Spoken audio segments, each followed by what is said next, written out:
Now let's go to Unfathomable. How did the idea for this game come to? Because we had the Battlestar Galactica before, right? Mm-hmm. And how did the idea come to this new game? Well, Battlestar Galactica has been a very popular game of ours for a long time, but it's also been out of print for a long time. And so we were wondering how we can bring this game back to the audience who are clamoring to play it but can't find a copy because it's really expensive to buy secondhand copies these days. And so we decided that it would be a good idea to retheme it, since the Battlestar Galactica franchise, as much as I love it, is rather old at this time, and we no longer have the license. So we decided to put one of our own spins on it. And there were a couple of different directions we could have gone. We could have stayed with another space opera and put it in our Twilight Imperium universe, but the Arkham universe really seemed to be a good fit for it because it has a similar atmosphere to the Battlestar Galactica show, in that it's a dark, gritty kind of atmosphere with intrigue and suspicion and fear of what's going on around you. And so we felt that would be a great fit for putting the putting on the Battlestar Galactica mechanics. Wow, that's interesting. I because I love Battlestar Galactica. You feel in the show, but there's someone who didn't see the story, doesn't know the character. Okay, they will like the game, but this one, they are common people. They are in the ship traveling. Yeah, exactly. Yeah, putting it in a real world environment, I think, makes it easier for people who aren't a fan of sci-fi or this particular show to really be able to easily grasp onto. The idea that we're on a cruise ship and there are monsters attacking it is something that everybody can jump into really easily and feel like they can put themselves in the shoes of the people on this ship. Wow. And so this game has horror, suspense elements. How was it to develop the ideas and blend them with the mechanics? Of course, I know there are some differences between BSG and this one, right? Some are a little bit more streamlined, should I say? Yeah, so it's tough taking a beloved game like BSG and putting a new spin on it, but kind of some of the things I looked at when I first started on the project were what were the best elements of Battlestar Galactica and how can we keep them in the game and reinterpret them to work with the new theme. For instance, in Battlestar Galactica, the ship is jumping through space, which obviously is not going to work in a real world context. So I took the idea of the jump track from Battlestar and split it in two. You now have your travel track and your ritual track, which do kind of the two different elements that the jump track in BSG did, but do them in a way that makes sense in the current setting. Okay. Nice. And how long did you work on this game to make it ready? Oh, let's see. I believe I started on it around November of 2019, and I was basically done with my part of it 1 year later. Like November 2020 was just about the time when I was completely hands off. It was in production's hands at that point. Because one of the best parts that this game is bringing us is it's not a short game, right? It's not a half an hour, 1 hour, almost a party game, which they are good as well. Right. That's something that I really like is you have your character and then you build trust with the others. Exactly. Yeah. That's one of the strengths of Battlestar is that it's a long form game. You really get invested in your character, and you really have time to build trust, like you said, with your fellow players at the table, which makes those moments when you get to stab them in the back all the more delicious. And so I think in a shorter game, I think the game would lose a bit of that punchiness, of that tension, of those great moments where you're like, you thought I was good, now I'm going to make your life miserable. Yeah, yeah, and yeah, because you have created a game that it's not only mechanic, but also each player will bring his skills as a player to deceive, to lure the other ones, Hmm. and it's amazing. One thing that I remember, because why I'm asking these questions, because some people in Brazil, they were very sad they couldn't have the. I have my BSG here with the three expansions. Hmm. And I really like it. And this game will for sure be on my shelf here as well. Awesome. And yeah, for example, when you start as a silent, one person starts as a silent, but in the middle of the game, the others come like a wake up, like the final five. They oops, so Hmm. they. How did you make this game? You did something different, right? Uh, so the loyalty system is very similar in Unfathomable. Everybody gets one loyalty card to start the game. Then you play about half of the game with one loyalty card and deal the rest out once you get to the halfway point, which I think is a brilliant element of the original design that Corey did, because you start out wondering if Mhm. there are any traitors. You don't know that there's a traitor yet, but that question in your mind is always at the back of your mind. Why did they do that? Did they not understand what was going to happen with that? Did they really think that was the best way to go, or are they actually a traitor? And so I think the element of not even having a traitor, but everybody being suspicious of each other is brilliant. And then when you get to the halfway point, you know that there's going to be a certain number of traitors out there, and it's just determining who they are and how to deal with them when they inevitably betray you. Yeah, that's delicious. That's it's and that's it because this game. Some people nowadays are. This is out of the questions. It's because it came now. Some people, I want a game with episodes. I want a game with a campaign. This actually is not a game with campaign as the other one, but it's an Right. experience you build, you create Yes. during the Yeah. game.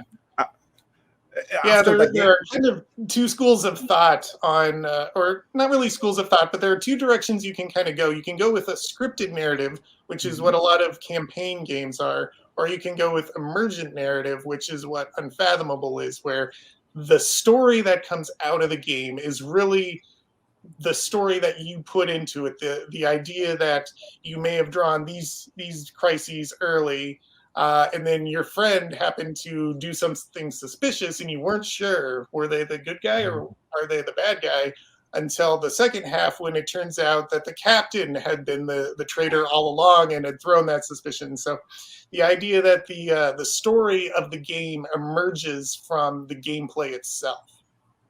and in this game, in order to survive, players must endure and face many kind of crises. Hmm. But I noticed that sometimes there are regular crises, and there are also special crises for each character. Is that right?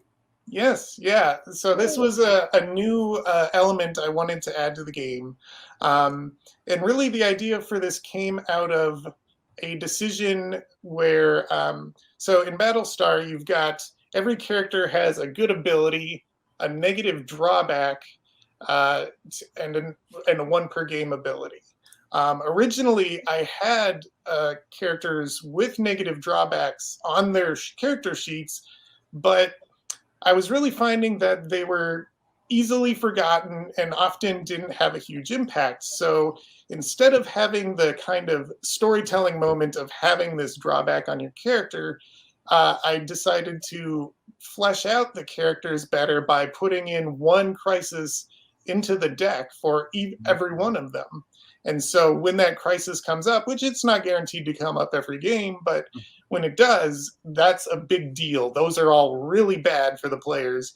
And generally, they have kind of a bonus if you happen to be able to handle it well. But they're very impactful, and they are really a great storytelling moment for developing the characters. How cool is that? This is brand new, fresh. Yeah, Wow. yeah, And so the minis, I was looking at the minis. They are outstanding. The deep ones, yeah, the yeah. father and the mother. I Dagon forgot and the Hydra. Hydra. Yeah, exactly. They are in the books, right? But this Mhm. I noticed that they are before. I can't see where they fit, but they are amazing. They are amazing. The lore we know, right? Mhm. And what part of this game did you like the most working on?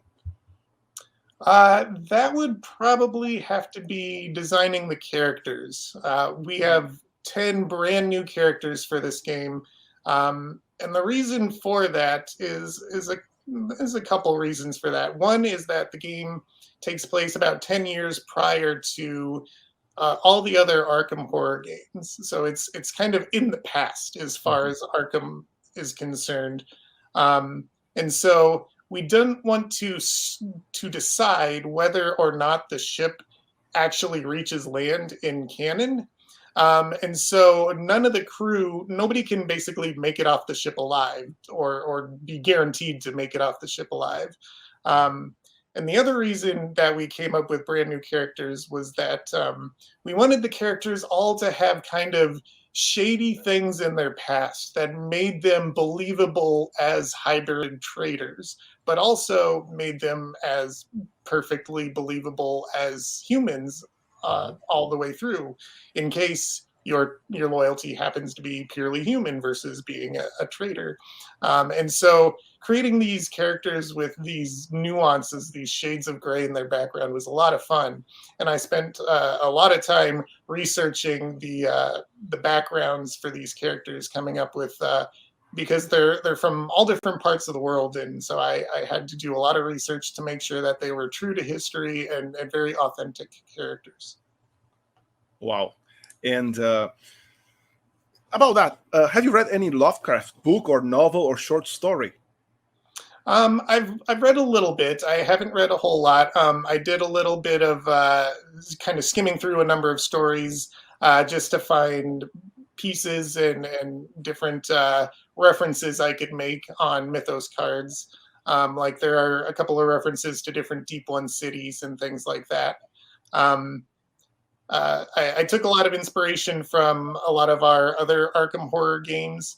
Um, and I also included some just I was inspired by some elements of various other pop culture shows, like the X-Files was a big influence for me. Other kind of horror and different suspense genres. That's interesting because I that friend Rafael Meloni, I'm saying his name here because he was so excited, and he told me that he sent me the message. Wow, this designer really knew what he was doing because he read lots of the books, and he wow, I felt it. I felt this. That's why I need to tell you this. Well, that's great. Yeah. I'm glad that it really feels like an Arkham game. So at Battlestar Galactica, we have the ship, we have the places where the silent uh, raiders and the others come. Now with this game, you have the beautiful plastic miniatures represent the deep ones, and Mhm. Dagon and Hydra. And the places, of course, are different. There's the ship, beautifully made. And so, could you tell us a little bit about the boat, the ship, the cruise? Yeah, so the ship that you're sailing on in this game is called the SS Atlantica. It's a steamship sailing across or steaming across the Atlantic Ocean in the year 1913. It's a smallest ship. It's not certainly not the size of a Titanic. I'd estimate its capacity is probably a couple hundred people. Not every person is represented in the game. There are passenger tokens that can be defeated over the course of the game. And there is a resource known as souls. So I always like that term because you hear in old news stories the ship went down and all souls were lost. So that's where that kind of came from. But you have a resource of souls, which uh, in my conception is like once you get to zero, basically you don't have enough people anymore to keep running the ship. You don't have enough people shoveling coal in there and operating everything in order for the ship to reach land, and that's why you lose, even though you haven't lost the 200 some people that were aboard at the time. So, wow, that's awesome. I would like to thank you very much for your for bringing this game to life to allow hundreds of people, players who would like to have a game such as this one. Also, for people who wanted the Battlestar, and if you have the Battlestar, I have the Battlestar, and I will have this one as well. I pre-ordered it. Well, I appreciate that. It was a pleasure to work on, and I'm really excited for the game to get in everybody's hands. I don't even have my own copy yet. This one here is a copy I borrowed from our marketing department. So hopefully that'll be happening soon.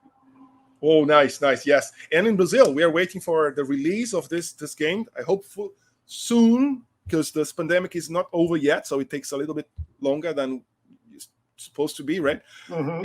Thank you for sharing, to have the opportunity to buy this game. We are buying this game, the incredible experience, and that will make people have their own experiences, create their own stories. I really hope so. Tony. Thank you so much for having me on your show. I hope you have me back so we can talk about some unfinished business. Whoa, yes. Hold on, just a minute. Yeah. Thank you. Galera, estamos aqui com o incrível Tony Fanti, porque ele trouxe uma exclusiva aqui para o Brasil, para Portugal, tá? E falando sobre o seu novo lançamento, tá? Unfathomable, que vamos ver se ele vai sair em português, o mesmo nome, e espanhol também. Até lá, galera. Okay, now it's